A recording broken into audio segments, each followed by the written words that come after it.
আজকে লাঞ্চের থালিতে কি কি আছে? আজকে আজকে অনেক কিছু করেছি। এই দেখ, গরম গরম ভাত, বাহ, পুরো ধোয়া ওড়া ভাত। হ্যাঁ, ভালো লাগবে ঠান্ডার মধ্যে। তারপর দেখ করেছি পালং শাক। বাহ, কি দিয়ে বলতো? চিংড়ি দিয়ে।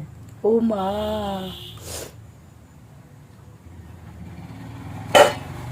আর কি আছে?